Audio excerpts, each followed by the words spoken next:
আজকে আমি আপনাদেরকে আমাদের বাসায় খুব সুন্দর সুন্দর মানে সবজি-টবজি লাগানো হয়েছে। তো সেগুলোই আজকে আপনাদের সাথে শেয়ার করব যে কি কি লাগানো হয়েছে।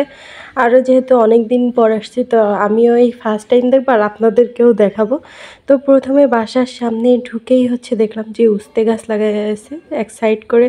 তারপরে লেবু গাছ তো ছিল, এই যে এটা হচ্ছে আমাদের কলপার। এখানে এই যে লেবু গাছ আছে আর উস্তে মাশাআল্লাহ খুবই হয়েছে। আর উস্তে এই বাসার উস্তেগুলো খেতে খুবই মজার হয়। তবে বাসার যে উস্তেটা হয় এই উস্তেটাই বেশি পোকা হয়, কিন্তু যতটুকুই মানে পাওয়া যায় উস্তে আর কি খেতে খুবই মজার হয়। এটা হচ্ছে ওই যে তুত ফল গাছ আছে না, ওই তুত ফল গাছ আমার হচ্ছে খুবই পছন্দ তুত ফল। তো আমি একটু ভিডিও দেখছিলাম ইউটিউবে, যে দেখলাম যে এই গাছটা যখন ছোট থাকে তখন থেকে নাকি ফল হয়। তো আমি হচ্ছে কিনতে চাচ্ছিলাম, তো তারপরে আমার নন্দাই একদিন যশোরে গিয়েছিল, তো ওকে বলছিলাম, ও নিয়ে আসছিল। আর এই গাছটা রোজার ঈদের পরে লাগানো হয়েছে, তবে দেখেন মাশাআল্লাহ কত বড় হয়েছে, অনেক বড় হয়ে গিয়েছে। মানে আমি ভাবতেই পারিনি যে এত লম্বা হবে। আমি মনে করছিলাম হয়তো বা হবে একটু বড়, কিন্তু এটা একেবারে অনেক বড় হয়ে গিয়েছে। দেখেন মাশাআল্লাহ দেখতে খুবই সুন্দর লাগতেছে। আর দেখেছেন মানে চারিদিকে শুধু সবুজ আর সবুজ। এখানে এই যে একটা আম গাছ আছে, তারপরে সাইডে একটা মুরগির ঘরও রাখা আছে। এখন আমি বাসার সামনে চলে আসছি, আর বাসার সামনে এসে দেখি একটা হচ্ছে কুকুর দাঁড়িয়ে ছিল এখানে। এই যে দেখেন ছাদের উপরে হচ্ছে আমার শাশুড়িমা চাল কুমড়া তুলে দিয়েছে, আর নিচ থেকে আকাশটা এত সুন্দর লাগতেছিল। আর আমাদের বাসার সামনে মানে বাসায় ঢোকার আগ দিয়ে হচ্ছে একটা সজনা গাছ আছে, আর সাইডে তো রান্নাঘর আছে। এটা হচ্ছে এই যে মানে বাসার সামনে যে অংশ থাকে সেখানে। এখানে হচ্ছে আমার ননদ, তারপর হচ্ছে আমার যা, তারা হচ্ছে মুরগি আর কি রান্না করবে, এর জন্য হচ্ছে ঝুরা কোটা করতেছিল। এখন আমি উপরে চলে যাব, উপরে যেয়ে দেখবো যে উপরের কি অবস্থা। উপরে এখনো পর্যন্ত যাওয়া হয়নি। আমি বাসায় এসেই সবার সাথে গল্প করায় ব্যস্ত ছিলাম, তারপরে মনে হলো যে একটু ভিডিও করে আপনাদেরও দেখানো হবে। এমনকি আমার হাজব্যান্ডও বলতেছিল, যেহেতু ও আসতে পারিনি, কুরবানি ঈদেও আমাদের আসা হয়নি, তো ও খুব আফসোস করতেছিল বাসায় না আসতে পেরে। তো ও বলতেছিল যে একটু ভিডিও করো, তাহলে তো দেখতে পারবো, তাইতেই আর কি ভিডিওটা করা। তো প্রথমেই এই যে সিঁড়ি দিয়ে উঠেই এখানে হচ্ছে ড্রাগন গাছ লাগানো আছে, আর মাশাআল্লাহ ড্রাগন হয়েছে। আর এই যে দেখেন চাল কুমড়া গাছ কিভাবে লাগিয়ে রাখা হয়েছে। এটা কিন্তু নিচ থেকে মানে তুলে দিয়া এই চাল কুমড়ো গাছটা, তারপরে যে ছাদের উপরে আসলে সুন্দর করে হচ্ছে পালা করে রেখে দেওয়া। তারপরে এই বস্তার ভিতরে আলু লাগিয়েছে, আলু গাছটা দেখেন মাশাআল্লাহ কি সুন্দর দেখা যাচ্ছে। আরও যেহেতু কচি কচি পাতা না, খুব ভালো লাগতেছে। আর মহেশপুরে মনে হয় এবার বৃষ্টিটা বেশ ভালোই হয়েছে, এই জন্য এত সুন্দর লাগতেছে। আর বৃষ্টি হলে দেখবেন আশেপাশের পরিবেশটা খুবই ভালো লাগে, তারপরে গাছপালা একেবারে সবুজ হয়ে ঝাপটে ওঠে, খুবই দেখতে ভালো লাগে। তো এখন একটু সামনের দিকে যাব। এখানে একটা দুইটা ঢেটকুল গাছও লাগানো আছে ওই যে টবের ভিতরে।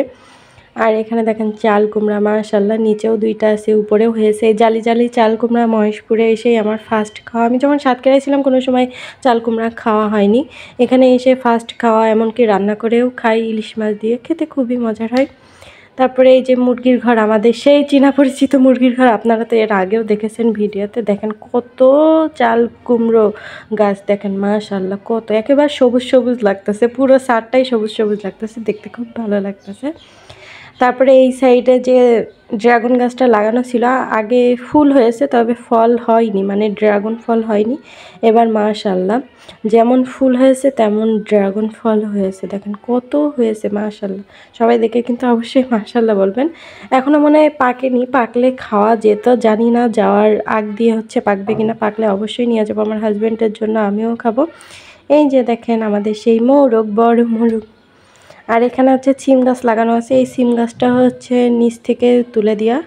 দেখেন কি সুন্দর ঝাপটে গিয়েছে। তারপরে একটা পেঁপে গাছও মাশাআল্লাহ পেঁপে হয়েছে। আমার না মানে এই মানে যখন গ্রামের দিকে আসা হয়, তো এই যে বৃষ্টি হলে সুন্দর সবুজ সবুজ হয়ে ওঠে না গাছপালা, এত ভালো লাগে। আর এই পরিবেশটা আমার খুব ভালো লাগে, এই পরিবেশটা আমার কেন তা জানি না খুবই খুবই ভালো লাগে। তো এখন হচ্ছে আমার ফুল গাছ দেখাই আপনাদেরকে। এখানেও ড্রাগন গাছ লাগানো আছে, এগুলো এখনও ফল হয়নি। তারপরে এখানে ঢেটকুল গাছ লাগানো আছে, এই যে দেখেন।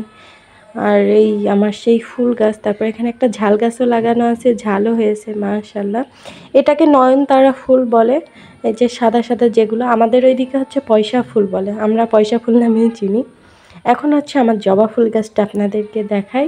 মানে এই জবা ফুল গাছের আমি একটা ডাল নিয়ে এসে লাগাইছিলাম, তাও আমার হাজব্যান্ড বলতেছিল হবে না, আমি বললাম যে না হবে। তারপরে ওই একটা বা দুইটা ডালই হয়েছিল, ওর থেকে আর ওইভাবে হয়নি। কিন্তু এবার বৃষ্টির পানি পেয়ে মনে হয় মাশাআল্লাহ দেখেন একদম পুরো গাছটা ঝাপটে উঠেছে। এখন এত সুন্দর দেখা যাচ্ছে, খুবই সুন্দর লাগতেছে। কিন্তু দেখেন মানে ক্যামেরায় কেমন দেখা যাচ্ছে জানি না, কিন্তু বাস্তবে খুবই সুন্দর লাগতেছিল। আমার তো এই মানে জবা ফুল গাছ দেখেই জানটা ভরে গিয়েছিল। তারপর এইদিকে আছে আলু গাছ, আলু গাছটাও নিচ থেকে তোলা। আর এখানে আছে অনেক বড় বড় 5-6টা অ্যালোভেরা গাছ লাগানো। আর এই অ্যালোভেরা গাছে ফুলও হয়েছে। আমি ফার্স্ট টাইম অ্যালোভেরা গাছে ফুল দেখছি, আমি তো জানতামই না যে অ্যালোভেরা গাছে ফুল হয়। যাই হোক, এখন হচ্ছে একটু সামনের দিক থেকে আপনাদের ভিউটা দেখাবো। এই যে আমি সামনে চলে আসছি, আর এই যে দেখেন নিচে যে জায়গাটা আপনাদের শুরুতে দেখিয়েছিলাম সেই জায়গাটা দেখেন কি সুন্দর দেখা যাচ্ছে। এই হচ্ছে আমাদের বাসায় টুকিটাকি আর কি মানে সবজি গাছ টাছ লাগানো আছে বা ফুল গাছ, এগুলোই আর কি।